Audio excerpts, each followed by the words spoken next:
وہ حکم صادر کرتا اٹھ کھڑا ہوا۔ بھائی میں ٹھیک ہوں، مجھے کہیں نہیں جانا، میں میڈیسن لے لوں گا، وہ جھنجھلاہٹ بڑے انداز میں بولا۔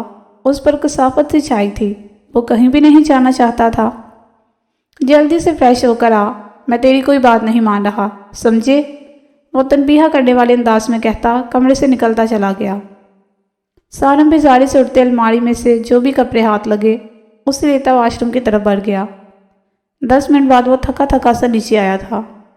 میری چاند کو نظر لگ گئی، اپنے ماں کے اس انداز پر ذرا سا مسکرایا تھا۔ جنہوں نے کچھ پڑھتے اس پر پھونک پاڑی، اس کی پیشانی جھومی۔ ماما ریلیکس، میں بالکل ٹھیک ہوں، بس ہلکا سا بخار ہے، بھائی ایسے ہی پر سب کو پریشان کر رہے ہیں۔ وہ ماں کے گرد ہاتھ لپیٹتا تسلی دینے والے انداز میں بولا۔ حشام بالکل صحیح کہہ رہا ہے، اپنا چہرہ دیکھ کیسے سرخ ہو رہا ہے، ایک بار ڈاکٹر کو دکھا لے۔ اس نے دھیمے سے مسکرا کر اس بات میں سر ہلایا۔ ماں کب سے ٹکٹکی باندھے اسے دیکھ رہی تھی۔ وہ ایک اچھا انسان ہونے کے ساتھ ساتھ اچھا بیٹا بھی تھا۔ اس کے انکار کو اس نے اپنی انا کا مسئلہ نہیں بنایا تھا، نہ ہی اسے کوئی نقصان پہنچایا تھا، بلکہ وہ اپنے قول کا پکا تھا۔ وہ خاموشی سے اس کے راستے سے ہٹ گیا تھا، مگر یہاں آ کر دونوں بے بس ہو گئے تھے۔ یہ بات ان دونوں کے وہم و گمان میں بھی نہ تھی کہ ان دونوں کی ملاقات ایسے ہوگی۔ مان سارم کی نظر صوفے پر بیٹھی ماہا پر پڑی، اس کی مسکراہٹ سمٹ سی گئی۔ ماہا پریشانی سے اس کا سرخ چہرہ دیکھ رہی تھی۔ وہ ماں کو چاہنے کا بولتا باہر کی طرف بڑھ گیا۔ حشام اسے قریبی ہی چھوٹے سے ہسپتال میں لایا تھا۔ وہ ڈاکٹر کے کلینک میں بیٹھا تھا جب حشام کا فون بجا۔ وہ اسے ایکسکیوز کرتا باہر کی جانب بڑھا۔ کال سنتا جب وہ مڑا تو سامنے والے کلینک سے فاریہ کلیری ڈاکٹر کے ہمراہ کھڑی تھی۔ وہ دونوں جانے آپس میں کون سے راز و نیاز کر رہی تھی، اس سے وہ پہلے سے کمزور لگی۔ وہ ڈاکٹر کی ہدایت سنتی اس بات میں سر ہلا رہی تھی۔ وہ ڈاکٹر سے مسافہ کرتی جانے کے لیے مڑی تو پہلی نظر ہی سامنے کھڑے حشام لشاری پر گئی۔ دونوں ہی ایک لمحے کے لیے ٹھڑک سے گئے تھے، مگر وہ پھر سر چٹکتی اس کے نزدیک سے ایسے لاپرواہی کے گزری جیسے اسے جانتے ہی نہ ہو۔ حشام کی نظروں نے دور تک اس کا پیچھا کیا۔ جی گائز، کیسا لگ رہا ہے آپ کو آج کا ایپیسوڈ کے بارے میں رائے لازمی دیا کرے کمنٹ سیکشن میں۔ چلے ہم چلتے ہیں ناول کی طرف۔ فاریہ کو یہاں دیکھ اس کا دل پریشان ہونے لگا تھا۔ وہ یہاں کیوں تھی؟ کیا وہ بیمار تھی؟ کسی نے بھی اسے انفارم کیوں نہیں کیا تھا؟ کیا وہ بیمار ہے؟ بھلا وہ اسے کیوں بتانے لگی؟ وہ اسے اس قدر ناراض تھی۔ اس نے ساری سوچوں کو جھٹکا۔ اگر وہ خود نہیں بتانا چاہتی تو اسے بھی جاننے میں دلچسپی نہیں رکھنی چاہیے تھی۔ وہاں تو وہ مضبوط بنتی گھر آ گئی تھی، مگر گھر آ کر وہ بڑبڑی مٹی کی مانند بستر پر ڈیڑھ ہوتی چلی گئی۔ وہ اپنے دکھوں میں اس قدر مگن تھی کہ اس طرف اس کا دھیان ہی نہ گیا تھا۔ وہ کیسے اس چیز کو فراموش کر سکتی تھی؟ 3 دن پہلے جب اس کی طبیعت بے حد خراب ہوئی تب اس نے ڈاکٹر کو چیک اپ کروایا تو جو خبر اس کو ملی وہ اس کے لیے سہانے روح تھی۔ یہاں سے خود کا وجود ہی نہیں سنبھلتا تھا، وہ کسی اور کا وجود کیسے سنبھال سکتی تھی؟ اس کی پریگننسی کو 2 ماہ ہونے والے تھے، مگر وہ سب سے انجان رہی۔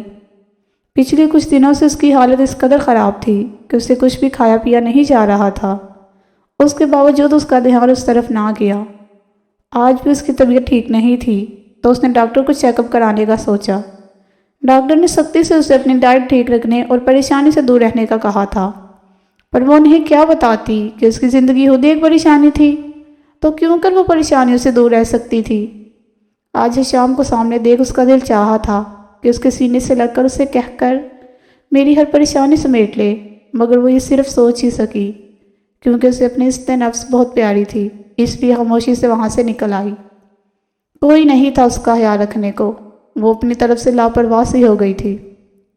ماضی اتفاق سے حشام کے بھی وہی سبجیکٹ تھے جو فاریہ کے تھے۔ ان کے پروفیسر نے انہیں ریسرچ پروجیکٹ دیا تھا۔ انہوں نے ان کی گروپ بندی ان کے سینئر سے کر دی تھی تاکہ وہ لوگ ان کی کچھ رہنمائی کر سکے۔ فاریہ کا گروپ حشام اور کچھ اور کلاس والوں کے ساتھ بنا تھا۔ وہ قدرت کے اس حسین اتفاق پر چونک کر رہ گئی، پر اسے کیا پتا تھا کہ یہ اتفاق نہیں تھا، بلکہ حشام نے خود کہہ کر اس کی اور اپنی گروپنگ کروائی ہے۔ حشام کو وہ معصوم سی لڑکی اپنی طرف اٹریکٹ کر رہی تھی، ایسا اس کے ساتھ اس سے پہلے کبھی نہیں ہوا تھا۔ اس نے فاریہ کے بارے میں ساری معلومات نکلوائی۔ جب اسے اندازہ ہوا کہ وہ یتیم ہے اور ہاسٹل میں رہائش پذیر ہے، رفتہ رفتہ وہ ایک دوسرے کے قریب آنے لگے۔ فاریہ کو بھی وہ اچھا لگنے لگا تھا، جو اسے دھیمی آواز میں بات کرتا اس کے دل میں گر کرتا چلا گیا۔ یہ بھی ایک عام سے دن میں سے ایک دن تھا۔ حشام کے آخری چند دن رہ گئے تھے۔ اسے کسی بھی حال میں وہ لڑکی اپنی زندگی میں چاہیے تھی۔ اس وقت وہ یہ بات بھی فراموش کر چکا تھا کہ ایک نازک وجود سالوں سے اس کے ساتھ جڑا ہے۔ مجھ سے شادی کرو گی؟ اس نے فاریہ کے ٹیبل پر موجود ہاتھ کو تھاما۔ فاریہ نے حیرانی سے اسے دیکھا۔ کہاں وہ گاؤں کے سردار کا پوتا اور کہاں وہ خود ہاسٹل میں یتیمی کی زندگی گزارنے والی معمولی لڑکی۔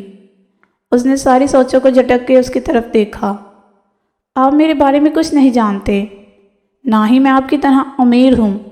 شاید آپ یہ جاننے کے بعد مجھے قبول بھی نہ کریں۔ وہ آنکھیں جھکاتی ہوئی بولی، سب جانتا ہوں تمہارے بارے میں، مجھے کسی بات سے کوئی فرق نہیں پڑتا، بس تمہاری رضامندی چاہیے۔ مجھے پہلی بار کوئی لڑکی اچھی لگی ہے اور وہ تم ہو۔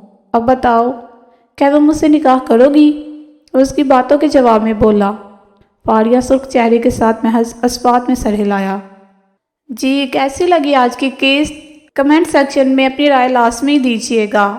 آج کی قسط میں ہم نے ریڈ کیا وہی نشوہ اور احان کے بارے میں، اور دوسری طرف فاریہ اور حشام کے بارے میں۔ سارے اور ماہا بیچارے کا تو بھی کوئی سین ہی نہیں۔ چلیے دیکھتے ہیں ان لوگوں کی زندگیاں کیا کیا رخ لیتی ہیں۔ اس کے لیے ناول کی نیکسٹ ایپیسوڈ کا ویٹ کریں گے۔ تب تک کے لیے ہمیں دے اجازت۔ اللہ حافظ۔